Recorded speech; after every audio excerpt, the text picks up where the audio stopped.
Por recibirme. ¿Qué tal, Esteban? Sí. Un placer enorme. No, un gusto y gracias. Gracias por invitarme a tu primer programa. Es un honor. No, el honor es mío, por favor. ¿Viste la marcha del sábado? ¿En qué términos si la vi? Sí, si estabas viendo, prendiste la tele, la seguías. No, digamos, me dediqué a trabajar.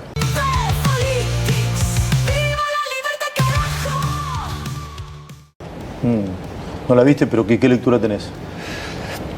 Mirá, a mí me da pena que sigan engañando a la gente. O sea, fíjate que es muy parecido a lo que pasó con la marcha universitaria. Inventaron una mentira. En este caso, editaron parte de mi discurso en Davos, un discurso de 29 minutos y medio. Hay un fragmento que yo dedico en todo lo que es demoler el edificio woke. Hay una parte que dedico a los temas de género. Básicamente eso dura cerca de 1 minuto y medio. Y ellos hicieron un fragmento, tomaron uno de los ejemplos de 14 segundos y le pusieron un remate de la parte final de ese bloque. A partir de construir esa mentira, los medios que obviamente están desesperados porque les suspendí la pauta oficial, entonces evidentemente los medios en general son odiadores del gobierno directamente. ¿No? ¿Los medios son odiadores del gobierno? Sí, ni siquiera, digamos, califican ya como opositores, hay un odio visceral manifiesto. A partir de ahí se propaga una mentira y a partir de eso se aparatea la marcha y terminan apareciendo las mismas caras siniestras de siempre, porque más allá de cómo se pudo haber sentido, digamos, aquellos seres humanos que están involucrados con lo que es el LGBT, lo que uno ve es que aparecieron las caras siniestras de siempre, ¿no? Digamos, aparecieron los sindicalistas. Quiero saber, digamos, cuál es la relación histórica entre sindicalistas y dicho grupo. Apareció el gobernador de la provincia de Buenos Aires. Hay un asesinato cada 5 días, la provincia es un baño de sangre. Estaba el caso de Lucas, ¿sí? Y sin embargo, digamos, aparece a hacer ruido político en una marcha. Habla de Kicillof. Sí. No solo eso, también se sumaron el tren fantasma que componen Lustó, Larreta, Santoro, Lilita Carrió, digamos, La Cámpora, Cristina Fernández de Kirchner apoyó, digamos, o sea, con lo cual lo que vos ves es el tren fantasma. Aparte, en esa manifestación, digamos, qué sé yo, ves, por ejemplo, banderas del Partido Comunista, digamos, donde los comunistas y los socialistas, digamos, asesinaban homosexuales, o intentaba hacer una marcha, digamos, en Palestina de estas características, porque tenían banderas de Palestina. Entonces, verdaderamente, vos lo que te das cuenta es que en realidad terminó siendo una marcha política donde se juntaron todos los anti-Milei. Y a mí me ¿Son parece... muchos o pocos? Mirá, la verdad es que te diría que el hecho que se tenga que juntar todos para enfrentarme, lo que muestra es que están claramente en una situación de debilidad y además que lo tengan que hacer a partir de una mentira, de lo que es la falacia del hombre de paja, ¿no? Digo que es muy irregular, o sea, de hecho en mi discurso en Davos justamente yo lo señalo, ¿no? Esto de que cómo opera la izquierda, o sea, digamos, opera con la falacia del hombre de paja, o sea, dicen que vos dijiste y a partir de eso te critican, porque es la crítica que les queda cómoda, y entonces eso, digamos, muestra que vos perdiste antes de empezar. Eso es una declaración de inferioridad ex ante, porque si vos para atacar a un tipo lo que tenés que hacer es mentir sobre esa persona, entonces, digamos, mentís sobre el argumento, digamos, o caes en una falacia dominen. Mirá qué interesante, dice, no, bueno, contra un gobierno fascista. en un gobierno fascista, digamos, una marcha de estas no tendría lugar, ¿no? O sea, si estuviéramos en algo antidemocrático, digamos... Te dicen fascista y nazi. Sí. Bueno, pero por eso, bueno, eso, mirá qué interesante. Digo, la ignorancia. Porque, por ejemplo, cuando vos tratás, digo, primero nazi, nacionalsocialismo. O sea, digo, se tienen que hacer cargo, muchachos, eran de los de ustedes, o sea, eran de los zurditos, era nacionalsocialismo. De hecho, el fascismo también es socialismo. El propio Mussolini decía, dentro del Estado todo, fuera del Estado nada, y nada contra el Estado. Es decir, digamos, con lo cual está claro que nada que ver, digamos, con la ideología que yo tengo, digo que es el liberalismo, y como lo define nuestro máximo prócer de toda la historia, el liberalismo es el respeto irrestricto del proyecto de vida del prójimo, basado en el principio de no agresión y en defensa del derecho a la vida, a la libertad y a la propiedad. Fíjate que la ignorancia de esta gente no se dan cuenta que ellos trabajan sobre una definición colectiva. O sea, ellos por eso son colectivistas. Sin embargo, o sea, el sujeto con el que ellos trabajan es un colectivo. Sin embargo, yo trabajo con un sujeto que es el individuo. O sea que no tengo ningún punto en común. En realidad, digamos, los que terminan haciendo fascismo son ellos, porque las consignas y las cosas que dicen son propias de fascismo. Yo sé que esto lo explicaste, lo respondiste en alguna otra entrevista, pero yo nunca te lo pregunté. ¿Y vos qué opinas de la comunidad o del colectivo LGBTI+? Ok. A ver, yo digo esto, lo he dicho muchas veces. La pregunta es, supongamos lo siguiente, lo vamos a poner así. Suponete, no sé, que vos estuvieras en una relación homosexual, digamos, o alguna relación, digamos, que contemple algún tipo de estas características. La pregunta es, ¿en qué me agredís? En nada. ¿En qué afectás en mi derecho a la vida? En nada. ¿En qué afectás a mi propiedad? En nada. ¿En qué afectás a mi libertad? En nada. Por lo tanto, digamos, o sea, yo no tengo nada que decir, haz lo que quieras. Es decir, a mí lo que me molesta solamente es que quieras usar el Estado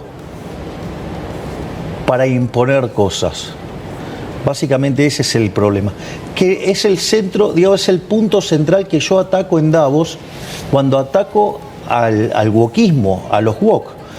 Porque, ¿qué es lo que es el wokismo? ¿Qué es, digamos, lo que tiene que ver con los wokes? Básicamente, frente a la derrota del marxismo en los hechos, o sea, la verdad es que por más que les cueste entenderlo, el socialismo real, el comunismo, el muro se cayó y aplastó a los zurdos. O sea, quedó claro que, digamos, ese sistema no funciona. Que además de donde se aplicó fue un fracaso en lo económico, en lo social, en lo cultural, y además nunca se olviden que mataron a 150 millones de seres humanos. Es un sistema asesino. O sea, y además, digamos, siempre se tuvo que aplicar por la fuerza, que quiere decir que por lo menos, digamos, o sea, sistema muy agradable no es. ¿Qué es? Entonces, digamos, frente a esa caída aparece lo que es el postmarxismo. También lo podés llamar, digamos, el marxismo cultural, digamos, y que básicamente lo que hace es tratar de restablecer la lucha de clases, pero en otros aspectos de la vida de la sociedad. Entonces, por ejemplo, fíjate esto, siempre vos tenés la lógica de, digamos, que hay un oprimido y un opresor. En la original lucha de clases, el oprimido era el trabajador, el opresor era el empresario. Pero bueno, ese sistema se cayó, no funcionó, entonces tuvieron que cambiar. Pero la lógica sigue siendo la misma, hay un oprimido y hay un opresor. Entonces, ¿qué es lo que pasa? Lo que hace, digamos, el posmarxismo es generar estos conflictos en distintas partes de la sociedad. Entonces, por ejemplo, aparece hombres contra mujeres. O sea, aparece la versión del feminismo radical, siendo que el feminismo originalmente era una causa del liberalismo. Digo, el primero que se ocupó de esto, cerca de 1750, fue Jeremy Bentham, que era un liberal. O sea, la causa del feminismo era una causa liberal, porque establecía la igualdad ante la ley. Ahora, fíjate esto, hoy el feminismo radical entonces es hombres contra mujeres, ¿sí? Ahora, y si vos no adherís a este formato que proponen, entonces vos sos un misógino. Por ejemplo, entonces aparece la etiqueta. A partir de la etiqueta, ¿qué aparece? La censura, la cancelación. Es decir, el wokismo es profundamente violento. Es decir, vos fijate que hay periodistas que acá dicen, no, antes Twitter era mejor. Porque no se podía decir lo que quería. Claro, decían lo que vos querías. O sea, todos los que decían lo que vos no querías escuchar, digamos, eran censurados, cancelados. De hecho, acá había listas negras, ¿no? ¿Cómo? Había listas negras. Claro que había listas negras. Digo, varios estábamos en esas listas negras. Entonces, ese es uno de los casos. ¿Ahora hay listas negras? ¿Qué? ¿Ahora hay listas negras? Yo no tengo listas negras, pero digo, o sea, de hecho, digamos, o sea, yo le quité la pauta a los medios, así que con lo cual yo no opero. Es decir, ahora lo que habría que preguntarle, no sé, es al señor Kichilov, que pone toneladas de dinero en sus medios afines para que lo protejan del desastre que está haciendo la provincia de Buenos Aires. Digo, y eso porque esto no es solamente este tema. Después vos tenés otra situación, digamos, no sé, el hombre contra la naturaleza. Bueno, en ese caso es el ecologismo. Entonces, cuando vos, digamos, y toda la agenda del cambio climático. Entonces, cuando vos agarrás y presentás la evidencia empírica, ¿qué te dicen? No, vos sos un terraplanista. Porque además lo peor de todo es que detrás de esa agenda está la agenda asesina del aborto. Es decir, o por ejemplo, los pueblos originarios contra los europeos. O sea, entonces, y fíjate que en cada una de esas, digamos, vos, o por ejemplo, si vos no adherís, o sea, a la ideología de género, entonces sos un homofóbico. No sos un homofóbico. No sos ni homofóbico ni transfóbico. O sea, de hecho, vos fíjate que la frase que yo digo, que esto es tremendo, ¿no? Digamos que la ideología de género llevada al extremo conduce al abuso. O sea, son, digamos, pedófilos. Y yo hice varios ejemplos. Voy a repetir eso, la ideología de género... La ideología de género llevada al extremo conduce al abuso. Por ende, son pedófilos. Y eso, digamos, parece una cosa menor, y no es una cosa menor. Porque vos fíjate esto, vos tenés distintas cuestiones de la ideología de género. Vos tenés un hombre que se autopercibe mujer y Menés se cree, digamos, y va y se sube a un ring de boxeo y revienta a trompadas a las mujeres. O sea, de hecho, la boxeadora italiana que para la pelea, de hecho es amiga de Giorgia Meloni. Y justamente lo que le contaba es... Los últimos Juegos Olímpicos fue eso. Claro, cuando, digamos, le puso dos manos, que no fueron manos llenas, o sea, fueron... dijo que le sacudió toda la carrocería, por lo tanto, o sea, si se quedaba, la mataba. O sea, digamos, ahí tenés un caso. Tenés otro caso, por ejemplo, el caso de un hombre que lo meten preso, digamos, se autopercibe mujer, digamos, va con las mujeres, se viola, digamos, un montón de mujeres, embaraza una, digamos, un disparate. O sea, a vos te parece bien, digamos, vos sabías que, por ejemplo, en la provincia de Buenos Aires tiene 240 centros de hormonización. ¿A vos qué te parece? No, a mí me parece un horror. O sea, a mí me parece un horror. A ver, digamos, o sea, ¿a vos te parece que una criatura, que un menor, esté en condiciones de saber si, digamos, o sea, la verdad, yo no sé, lo que piensa la gente. Ahora, desde mi punto de vista, que le amputen los genitales a una criatura, mientras que le llenan la cabeza, que es otra cosa distinta a lo que dice su biología, bueno, eso de separar el género de la biología, no es gratis. ¿Viste el video del nene de 10 años que dice que es trans? Bueno, por eso, pero ¿a vos te parece, digamos, o sea... ¿Lo viste? Sí, claro que lo vi. ¿Qué te pareció? No, a mí, digamos, o sea, mira, si él se autopercibe así, deja que siga el correr del tiempo y a ver qué decida. Porque acá lo que hay que entender es que, digamos, si vos a esa criatura, digamos, le amputás el pene, Digo, va a generarle un montón de problemas. Primero, porque es irreversible. Segundo, no solo que es irreversible, va a tener que vivir todo el tiempo hormonizado, digamos, para poder vivir. Lo mismo si, digamos, o sea, fueran contra el aparato reproductivo femenino. Es decir, entonces, digo, vos ahí tenés un problema. Entonces, ¿lo querés entender? ¿Lo entendés? Ahora supongamos lo siguiente. Ahora dejamos de hablar de niños. Me parece una atrocidad hacerle eso a los niños. ¿Entendés? O sea, yo creo que deberían dejar que corra el tiempo y que tome la decisión siendo un adulto responsable. Siendo un adulto responsable, digamos, ahí aparece un tema. La pregunta es, si quiere hacerlo, desde mi punto de vista, si lo quiere hacer, que lo haga. Vos, por ejemplo, ¿te querés autopercibir foca y querés convertirte en una foca? Yo no tengo problema. Lo que a mí me parece mal es que vos consideres que yo tengo que pagar la cuenta de eso. Es decir, porque entonces eso, digamos, eso no es un derecho, eso es un privilegio. Ahora no te joden las chicas trans, pero sí el cupo trans. Y el cupo trans está mal. Pero no es el cupo trans, es el cupo para cualquier cosa lo que está mal. Porque es lo que se llama una discriminación positiva, es violentar digamos, yo tengo una pregunta, ¿a vos te parecería bien, digamos, que los cargos, no sé, en el Estado fueran hereditarios? No, obviamente que no. O sea, ¿qué seguimos en la época del absolutismo? O sea, entonces tenemos un monarca y, no sé, y su familia y sus amigos tienen privilegio de tener un cargo por el hecho de que... sí, por dotación de apellido. Bueno, es una aberración. Bueno, esto es igual. Esto es idénticamente igual, te das cuenta que es idénticamente igual. O sea, tienen un cupo por eso. Digo, yo estoy a favor de la sociedad, no de una sociedad absolutista. La sociedad liberal está a favor del mérito. Entonces, lo que digo es, lo que nosotros vinimos a proponer es la igualdad ante la ley. Porque esto es lo que pasa con esta situación. Esta generación de conflicto, digamos, donde aparecen estas... Si vos querés, estos colectivos, con lo cual, mirá, digamos, o sea, bien del lado opuesto a nosotros, ¿no? Que somos liberales, o sea, que es el individuo. Pero fíjate esto, entonces ese conflicto entre oprimido y opresor, ¿cómo se resuelve? ¿Cómo?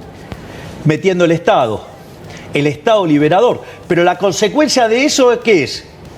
Que vos expandís el tamaño del Estado, expandís la influencia del Estado. Es decir, y eso lo tenés que financiar. ¿Y eso con qué se paga? Con más impuestos. Es decir, es una agenda destinada a hacer crecer el Estado. Entonces, ¿cuál es el objetivo de esa agenda? Crear artificialmente conflictos para que el Estado lo resuelva y, digamos, a ver, ¿para qué sirvió el Ministerio de la Mujer? Si Alberto Fernández cagaba trompadas a la mujer, ¿para qué sirvió? Si Alperovich violaba a la sobrina, si Espinosa, digamos, o sea, acosaba, digamos, a su secretaria, si en Chaco, digamos, está el chico de Strasowski, digamos, claro, ¿me entendés? Digamos, o tienen entre sus filas también a Guasora. ¿Me comprendés lo que te digo? Entonces, digamos, los femicidios, o sea, ¿y vos qué te crees? ¿Que eso se arreglaba con el Ministerio de la Mujer, con cantitos y pintando banquitos? No, esto se arregló ¿con qué? Mano dura. Nosotros bajamos 50%, digamos, los delitos en el último año, ¿sí? Y además bajamos todos los crímenes contra mujeres. Vamos, lo hicimos nosotros. ¿Mano dura tendría que poner Kicillof? Mirá, Kicillof tendría que salir... Kicillof, ¿por qué marcha? Marcha porque él también es parte de esa agenda progre, esa agenda woke. ¿Por qué? Porque, digamos, por ejemplo, él adhiere a Zaffaroni. O sea, que también es digamos, un derivado de esa misma agenda de Zaffaroni, que es subvertir los valores. Es decir, donde la víctima pasa a ser el victimario y el victimario la víctima. O sea, una locura total. Entonces, o sea, la provincia de Buenos Aires es tierra de nadie en favor de los delincuentes. Es más, ¿sabés qué? Hasta te puedo vincular estos temas. Vos me decís, ¿qué tiene que ver Zaffaroni? ¿Qué tiene que ver el LGBT, la ideología de género? Bueno, la ideología de género, ¿yo qué es lo que digo? que en el límite constituye abuso, o sea, son pedófilos. Con lo cual, fíjate que yo además hablo de ideología. Y eso está documentado, por ejemplo, una charla TED en Alemania donde dice, no, la pedofilia es una orientación sexual. No, ¿qué orientación sexual? Digo, no te puedes meter con los chicos. O sea, los chicos son sagrados. Dicho esto, fíjate esto, uno de los casos más renombrados de Zaffaroni fue el caso del portero Tiraboschi, el portero que abusaba de los menores. No, si la luz está apagada no es abuso. Ahora, claro, pero fíjate esto, o sea, con lo cual no te creas que está tan alejado y tan en otro lugar. O sea, lo tenemos acá. ¿Por qué lo tenemos acá? Porque era Zaffaroni en el caso Tiraboschi. Y vos decís, no, bueno, pero queda ahí. No queda ahí. Está el video en un programa de Iudica donde el señor Pablo Dugan defiende al portero Tiraboschi. Defiende a Zaffaroni en ese fallo, diciendo que no hay abuso porque la luz está apagada. O sea, yo quisiera saber si uno de tus hijos se estuviera involucrado en esa situación y que venga Dugan y te diga que no es delito porque la luz estaba apagada. O, y vos decís, no, bueno, ese es un caso. No es un caso. Vos sabés que, por ejemplo, hay un grupo de pedófilos, ¿sí? Que se llaman pedófilos virtuosos. Los pedófilos virtuosos, ¿sabés quiénes son? Son los pedófilos que tienen este sentimiento de querer abusar de los menores, pero que entonces se contienen y solamente consumen pornografía infantil, como si no estuvieran, esos chicos siendo abusados, ¿no? Bueno, el señor Ernesto Tenenbaum defiende, a los pedófilos virtuosos, porque para él... Él dijo que lo sacaron de contexto. Después. No, sí, bueno, sí. O sea, él es el que vive sacando de contexto todo el tiempo. La declaración es muy clarita y, sus compañeros se lo señalan. Así que o sea, él, en definitiva, es un defensor de los pedófilos virtuosos. O sea, después, agarró y reculó. Digo que se equivocó. O sea, sí, bueno, está bien, pero él, o sea... su metodología es todo el tiempo, a estar sacando de contexto. Y a él no se lo sacó de contexto, fue una frase que él sí dijo. Es decir, no es que él hizo una frase, cortaron un pedazo y lo pegaron con otra. Porque eso, también es interesante. O sea, por ejemplo, el caso más aberrante, es el señor Luis Novarecio, en una entrevista con Tenenbaum. Diciendo que yo dije cosas que literalmente no dije. O sea, mintiendo abiertamente. O sea, casi te diría que, su ataque, o sea, sistemático, dado el ataque, que ha tenido durante los últimos años hacia mi persona, aceptando cualquier tipo de mentiras, acusándome de cualquier tipo de aberraciones, yo podría decir entonces que él es un heterofóbico. Es decir, evidentemente, todo aquel que no coincide con él, entonces él lo va a atacar y le va a decir cosas así. Porque esa está en la lógica del wokismo. El wokismo, ¿qué es lo que hace? Agarra, te inventa un derecho, o sea, crea esta disputa entre el oprimido y el opresor, entonces vienen a liberarte, o sea, pasamos de la idea de la libertad a la idea de la liberación. Eso se resuelve con el Estado, ¿sí? Se resuelve dando, privilegios, o sea, affirmative action, o sea, discriminación positiva, ¿sí? Entonces, y aquel que no adhiere a eso, te ponen una etiqueta. Y a partir de esa etiqueta te cancelan. Que era lo mismo que te hacían en Twitter. Por eso, o sea, Elon Musk para mí es un héroe. Salvó Occidente. ¿Por qué? Y fíjate, que casualmente todos estos tipos que te mencioné, ay, no, pero ahora es horrible Twitter, hay que dejar Twitter. ¿Por qué? Porque, si, por ejemplo, el propio Tenenbaum le dijo, ¿no? Que a él le gustaba más el Twitter anterior. El Twitter que censuraba a los que no pensaban como él. Javier, es decir, ¿me comprendés, no? Sí, o sea, después, hablan de censura. Sí. Es más, hablan de antidemocráticos. Y en realidad, ellos, el socialismo, una de las cosas que descubrió es ir por lo que Hayek llamaba la democracia ilimitada. ¿Me comprendés? Porque, que es la dictadura de las mayorías. Cuando en realidad, la esencia de la democracia es cuidar a la mayor, a la más pequeña de todas las minorías, que es el individuo. Porque si no, yo te hago una pregunta. ¿Vos crees en la democracia? Sí, por supuesto. Bien, ok. ¿Vos Entonces, también? sí, obvio. Pero, digamos, la democracia liberal, republicana, digamos, la que respeta al individuo. Porque si no, digamos, o sea, te hago una pregunta. Se juntan 4 lobos y una gallina y van a votar qué se come a la noche. Eso es la democracia que ellos dicen que es, no un valor supremo. Exactamente. Esa es la democracia de las mayorías. Esa es la democracia que promueven los socialistas. Entonces, cuando vos le señalás que te dicen, no, vos sos un antidemocrático. Cuando vos le decís lo que no te gusta, cuando no les gusta que le digas, que te dicen discurso de odio. Es decir, a cada cosa que vos le señalás el error, te tachan. Y fíjate el nivel de lavado de cerebro que le genera. Digamos, de hecho, la nota de Novarecio con Denneman le dice, ay, tengo que explicar que el agua moja. Es decir, fíjate, digamos que está claro que Novarecio es una persona muy limitada que nunca pudo pensar afuera del molde que le preseteó el wokismo. Y evidentemente, digamos, no es el único. O sea, porque todas estas personas, cuando vos los sacás de esa línea, te etiquetan, falacia dominen y te censuran. Recordemos que el señor Novarecio, en el canal que vos estás, pidió por la censura de mi persona. Digo. No sabía eso. Sí, claro, dijo que había que callarme. No recuerdo. Claro, exacto, se montó sobre una declaración de Pichetto. Ah. Nombraste un montón de personas, incluso algunos colegas. También nombraste por ahí a Cristina. ¿Te importa lo que dice Cristina? No. ¿Cómo? No. ¿No te importa lo que dice Cristina? No, no me importa lo que diga ninguno de los políticos acá, son todos de chiquitajes, todo cabotaje. Yo estoy para discutir otra cosa. Es decir, ni siquiera entienden que fui a discutir a Davos. O sea, son muy cabotaje, muy poquita cosa. Cristina de cabotaje. Sí, Cristina, digo, Cristina no puede, digamos, o sea, Cristina existe en Argentina nada más.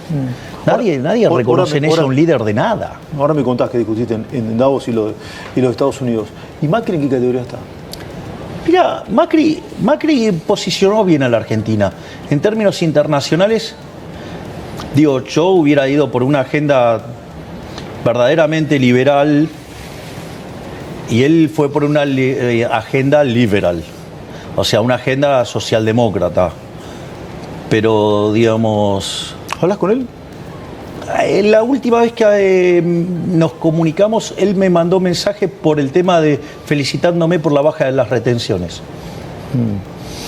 De hecho, después, ¿viste? Bajamos 2 impuestos. Sí. Digamos, hoy estaban las ¿cómo es que le dicen ustedes cuando ponen en la pantalla? ¿El graph? No. ¿El zócalo? No eran los zócalos. Cuando ponen en la pantalla, tenían las pantallas con las 12 bajas de impuestos. Una gráfica. Claro, exacto. Una gráfica. No era una gráfica, estaba en la pantalla, no sé cómo le dicen. Ok. Vuelvo sobre Macri. Mucho se ha hablado del acuerdo, del no acuerdo, de ir juntos y ir separado. Se leyó, se escuchó de que había mucha bronca en los últimos días con el PRO, sobre todo. ¿Existe esa bronca? No sé, no se manifiesta en nuestros vínculos. Digo, por ejemplo, fíjate esto, el tema ficha limpia. Yo que dije, me voy a comprometer a mandar un proyecto nuevo. Eso lo coordinó Luis Petri con Alejandro Fargosi, con Gastón Marra y con Silvia Los Peratos. Yo no tengo ningún problema con la gente del PRO. No tenés ningún tipo de problema. No tenés ningún tipo de problema de armar listas juntos. Yo tengo una excelente relación y, o sea, a ver, yo, digamos, a lo que me ocupo es a mi job description, a seguir bajando la inflación, a seguir haciendo crecer la economía, a hacer que la pobreza baje, digamos, terminar con la inseguridad. ¿Quién es tu rival hoy?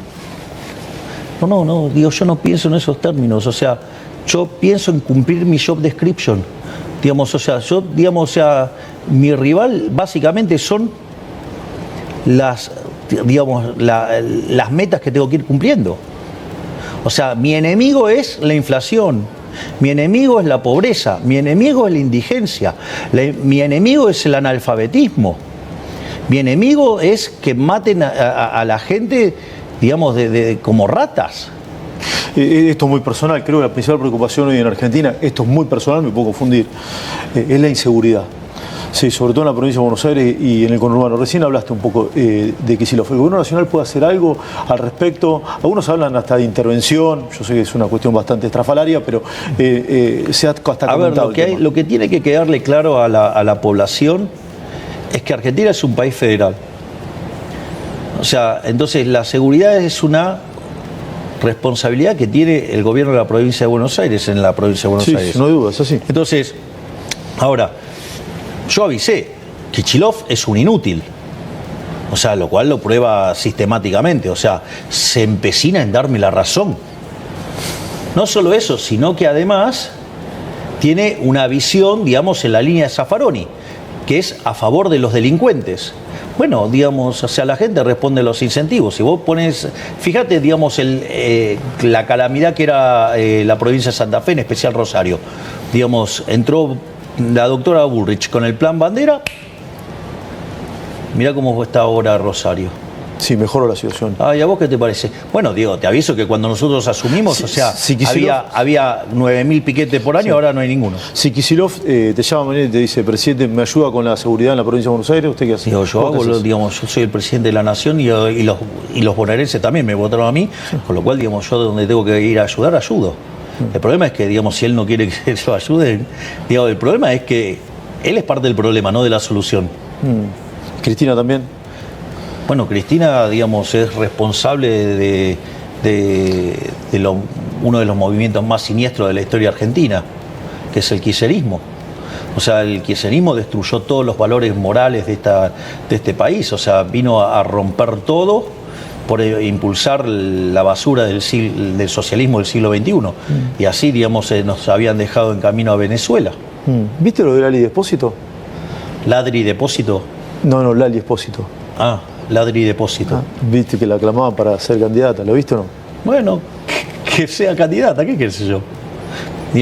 Dios tiene todos los elementos legales para ser candidata, que sea candidata. ¿Irías a ver un show de ella?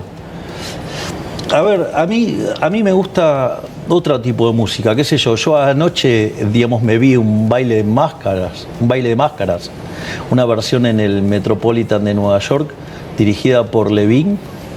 Estaba Pavarotti y estaba Leo Nucci. O sea, esa es la música que yo escucho. Y si no, escucho los Rolling Stones. ¿Hablas con la vicepresidenta Villarroel o no? A ver, digamos... Yo te lo pregunté la otra vez y me dijiste no forma parte del gobierno. O del día a día del gobierno. No, es que, bueno, no forma parte de la diaria, pero, digamos, mientras que resuelva su problema, digamos, la tarea que tiene que hacer, ¿cuál es el problema? ¿Vos la volverías a elegir como candidata? Las decisiones se toman en función de lo que vos... en el contexto en el que estás, y yo creo que, digamos, las decisiones que tomé en el momento, digamos, eran las correctas y efectivamente los resultados me acompañaron. Sí, de eso no hay ningún tipo de duda. Bueno. Recién hablaste de agenda de cabotaje y que contaste de lo que pasó en Davos y en Estados Unidos. ¿Qué es lo que más te llamó la atención primero de Estados Unidos, cuando fuiste a la asunción de Trump? De Estados Unidos fue estremecedor. ¿Estremecedor? ¿Por qué? Sí, yo ya me había quedado muy impactado cuando fui invitado a Mar-a-Lagos. O sea, yo verdaderamente me quedé impactado, pero una de las cosas que me pasó, que verdaderamente no me la esperaba, más allá de los premios y demás, y la recepción que tampoco me lo esperaba, una de las cosas que me pasó mientras que esperaba para ingresar a la sala, viste que estaba muy claramente separado. Por un lado estaban los diputados, los senadores, los gobernadores y determinadas autoridades, y después de un lado estaban los que son los funcionarios y los amigos de Trump, por decirlo de alguna manera, y del otro lado estaban los expresidentes de Estados Unidos y algunos exfuncionarios y demás.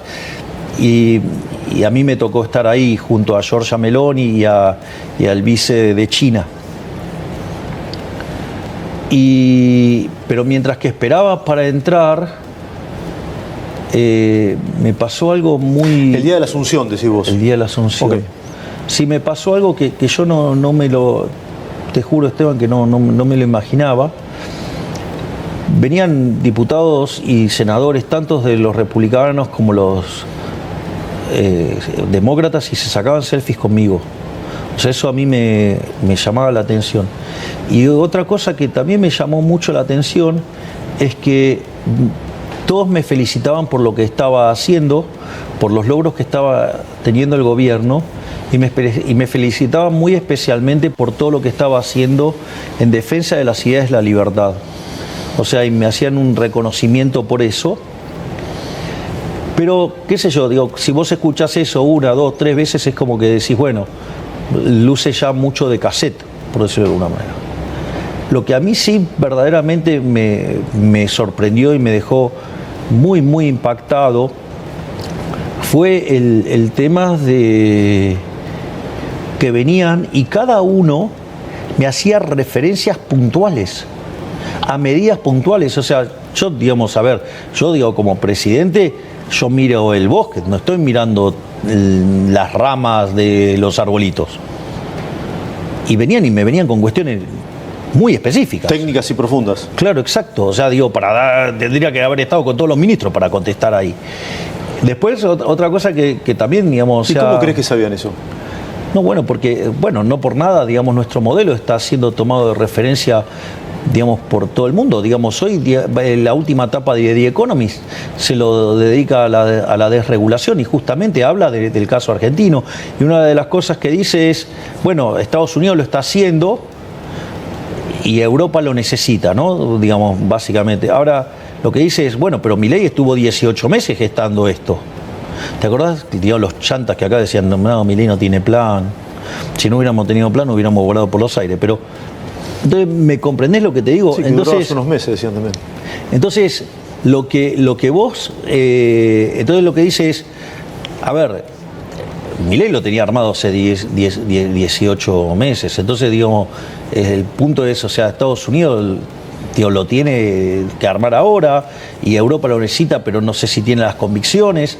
Pero ¿me o sea, la etapa, digo, no solo que, digamos, o sea, mal que le duele, pese al mercado doméstico, a la politiquería barata de cabotaje acá, digo, yo fui tapa de The Economist.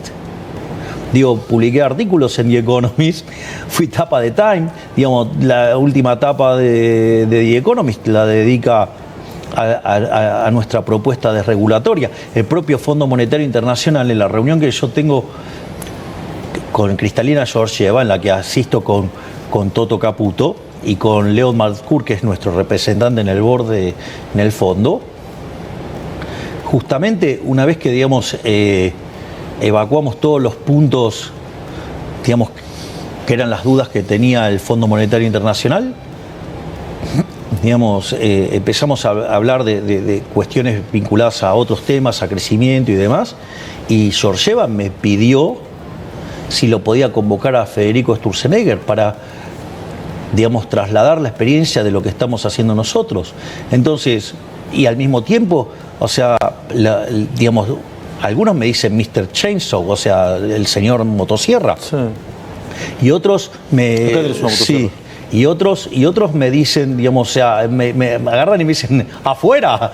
O sea, es que nada, es impresionante el impacto que estamos teniendo. Entonces, digo, digamos, o sea, yo digo, ¿sabes qué? Yo digo, quiero hacer grande Argentina nuevamente. Yo quiero que Argentina sea potencia.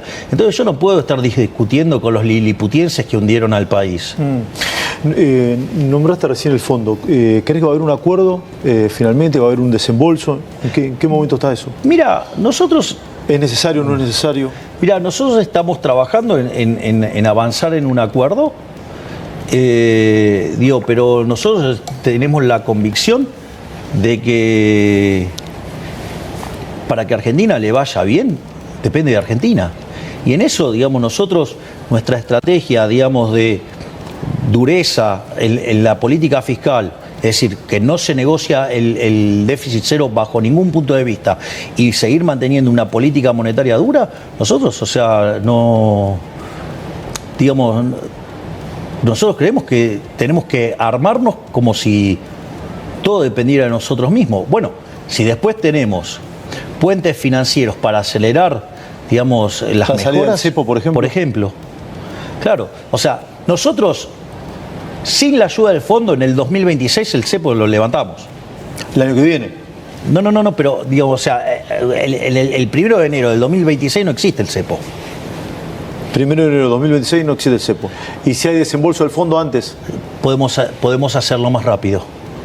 Hay que ver cómo queda estructurado el programa, cómo se calzan los fondos, y eso te va a determinar la salida del cepo. Nombraste las retenciones, dijiste que Macri te felicitó por ese hecho. Es una baja gradual y semestral, ¿no? ¿Se va a acentuar eso? ¿Cómo es? A ver, nosotros lo que hemos dicho es, bueno, una parte, digamos, a las economías regionales fue quitada total y de manera permanente. Sí. La otra de manera transitoria, dado la situación compleja que está pasando el campo. Ahora, en la medida que la economía crezca y nosotros tengamos recursos, nosotros vamos a seguir bajando impuestos. O sea, yo dije que iba a bajar impuestos, nadie creía que íbamos a lograr el déficit cero, porque partamos de eso. Argentina en los últimos 123 años había tenido todos los años déficit fiscal. Porque los años que tuvo superávit era porque no pagaba la deuda. Pero nosotros tuvimos superávit financiero aún honrando los compromisos. Y sin hacer libramientos sin pago ni ningún dibujo contable. O sea, tuvimos superávit financiero de verdad. Si hablaste del crecimiento de la economía crece? Mirá, los datos del tercer trimestre, básicamente lo que tenés es que está, digamos, 3,9. O sea, eso significa que la economía, digamos, está viajando en el tercer trimestre, si lo anualizaras, a niveles del 17%, el consumo a niveles del 20%, la inversión a niveles del 50%. Si vos tomás el último dato, digamos, del PBI, digamos, te estaría mostrando el desestacionalizado, y lo anualizás, digamos, estarías viajando a una velocidad del 11%. Es decir, entonces, cuando vos mirás los números de la economía, es más, vos fíjate esto, yo, digamos, o sea, los econochantas de Mandrilandia, digamos, cómo le pifiaron todos. Digamos, ¿te acordás que nosotros hablábamos de la B corta? Sí. Decían, no va a haber B corta, no va a haber B corta, decía, ¿no? O sea, digo, o va a haber una gran depresión, o sea, que el PBI se iba a derrumbar, o que iba a haber una L, que después íbamos a estancar, o que si había recuperación era la pipita de Nike, pero, digamos, suave. Fíjate esto. El arrastre estadístico que nos dejó el gobierno anterior era de 2,8, negativo. O sea, con lo cual, si nosotros llegamos en 2,8, es que no cayó nada durante el año. Se considera que el año va a terminar 2 negativo. Es decir, que quiere decir que cuando vos tomás la punta de diciembre... Es un 0,8 crecimiento. Claro, cuando vos tomás la punta de diciembre mensual desestacionalizada contra la del año anterior, la economía terminó arriba. Es decir, nosotros hicimos el ajuste más grande de la historia de la humanidad, 5 en el Tesoro, 10 en el Banco Central. Una experiencia de la mitad de ese calibre hubiera hecho caer el PBI 15%. Imagínate que además traíamos 2,8 de arrastre estadístico, está terminando en la frecuencia trimestral -2. En la frecuencia mensual va a terminar arriba. Vos te das cuenta, digamos, o sea, y en el medio la inflación mayorista que venía al 54%, la bajamos al 0,8, es decir, de viajar a niveles del 17.000, la bajamos a niveles de 10. Y no solo eso, sino que además en la frecuencia mensual la pobreza estaba en 57 en enero y hoy está en 36. Quiere decir que sacamos 21 puntos porcentuales de la población de la pobreza. ¿Sabes qué quiere decir eso? Que sacamos de la pobreza a 10 millones de argentinos. Javier, vos antes de asumir incluso, te obsesionabas y mirabas, sacabas del celular y hacías cuenta con el tema de la hiperinflación, ¿no? Cómo viajaba la inflación diaria y demás. ¿Hoy seguís haciendo esa cuenta o dejaste de mirarlo? No, esto es bilardismo one. O sea, es el cuchillo entre los dientes todos los días. Mira, yo te voy a contar algo. O sea, no está resuelto el tema de la inflación. No. Fíjate esto. Hay un ciclo que estuvo haciendo Santiago Oría para un streaming que se llama Carajo. Sí. Entonces, brillante como todo lo que hace Oría. Santiago Niega es como el cineasta de Javier. Sí, es mi cineasta. Sí, digamos. Perdón, que dije cómo. Sí. Y entonces él agarró y tomó algunas películas arquetípicas. Entonces, por ejemplo, ahí en la primera, son 3 entregas. En la primera él habla de la saga de Rocky. Y es muy interesante porque en un momento trata la de Rocky 3. Rocky 3, o sea, es el campeón, digamos, defiende el título, digamos, le hacen un monumento, pero el tipo se entra en la joda, por decirlo de alguna manera, lo emboca. Viene Mr. T y lo emboca, Cooper Long. Entonces después, o sea, aparece Apolo de vuelta y reconquista el título, todo. Vos fíjate esto. Última reunión del año. Tengo todas las encuestas, todas las mediciones. Me siento. Entonces, cuando veo todos los números, ¿sabes qué hago? Nosotros las reuniones de gabinete las tenemos en el Salón Eva Perón. Pedí que la motosierra me la lleven al salón. La tenía nueva, así que la puse en el salón. Digo, llegaron todos, miraban la motosierra, estaban todos con la motosierra. ¿Por qué hice eso? Porque vamos ganando 2-0 en el minuto 22 y medio. Acá no hay lugar para relajar. Viste, Bilardo decía que era el peor resultado del socio. Sí, por él, digamos, o sea, es un resultado peligroso. Digo, igual siempre es mejor ir ganando. Sí, por supuesto. Pero, digo, al margen de eso, le dije, y la motosierra no cede, no para. Y si vos me permitís, voy a contar un par de cosas nuevas. Una de las cosas maravillosas que a nosotros nos pasa, digo, o sea, estamos mirando las redes, estamos monitoreando todo el tiempo. Mirá mucho las redes. Pero es la forma de estar monitoreando todas las cosas. ¿A vos no te sorprende que cada vez que aparece un despiole yo lo arreglo de manera muy rápida? Un despiole del gobierno, decís vos. Despiole lo que sea. Porque estoy todo el tiempo, digamos, chequeando las redes. Okay. Es decir, entonces yo automáticamente veo un problema, pum, levanto el teléfono, pregunto y resuelvo. Digamos, acá no hay lugar para descansar. Acá no te puedo dormir en los laureles, nada.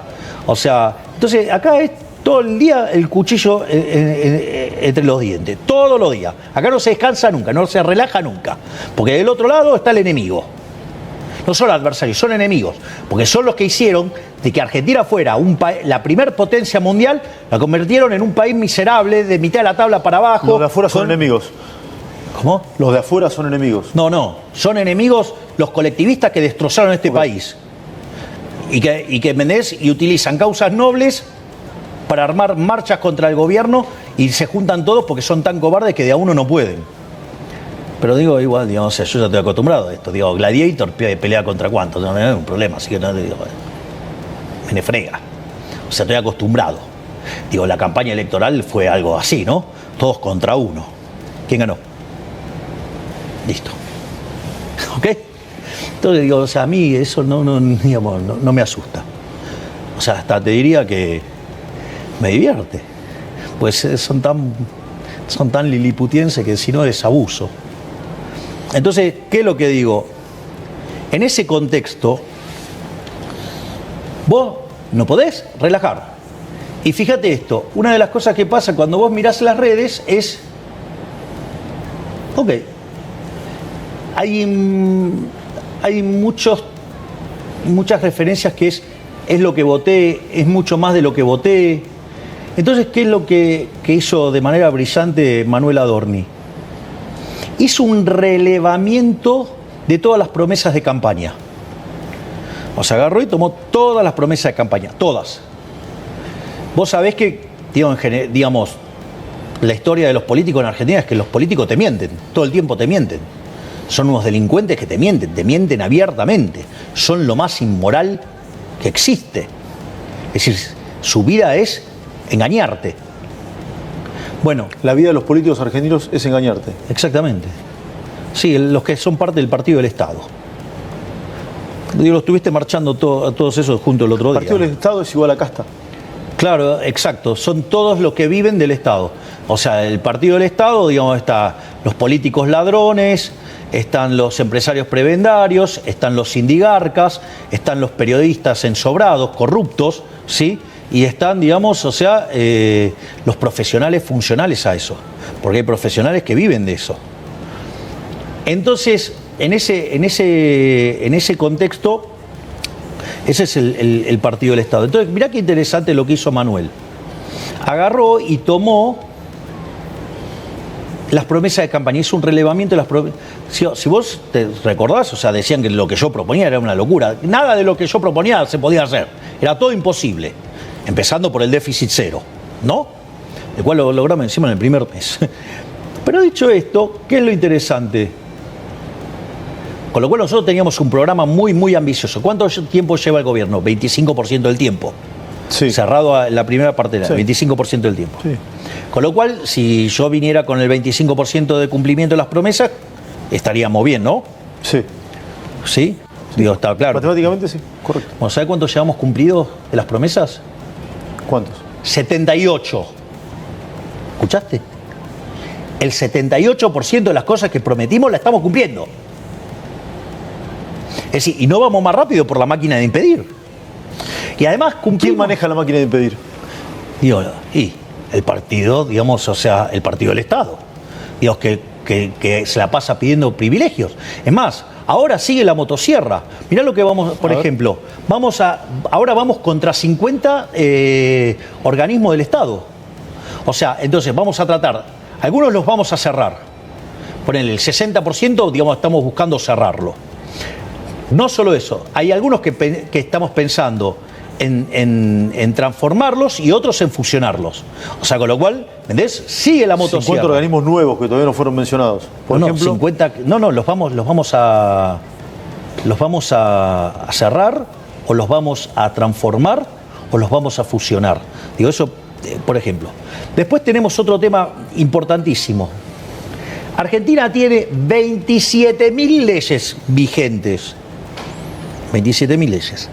70.000 decretos y 200.000 resoluciones circulares y demás. Entonces, ¿qué es lo que vamos a hacer? Vamos a aplicar así como el método de Elon Musk. Le vamos a pedir a cada dependencia que haga una suerte de digesto de las cosas que está usando. ¿Y qué vamos a hacer?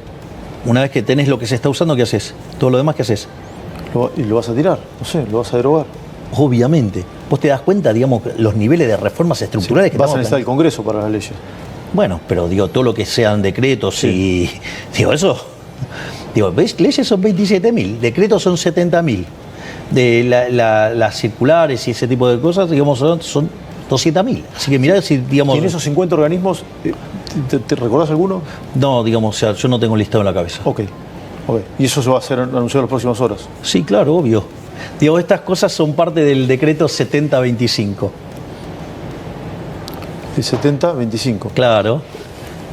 Cuando asumiste. Ese es el 7023. Ah, el 70-20. Claro. A ver, explícamelo de nuevo. Claro, todo esto es parte de las reformas del 7025. Es decir, el 7023 es el, digamos, Sí. el primer decreto desregulador. Bueno, ahora vamos con el 7025. Digo, Sí, correcto. ¿Y cuándo se va a publicar? bueno, digamos, ahora, digamos, cuando terminemos de ultimar los detalles. ¿Qué es lo que más te preocupa hoy de la Argentina? Lo que más me... Digo, a mí no me preocupan las cosas, yo me ocupo de las cosas.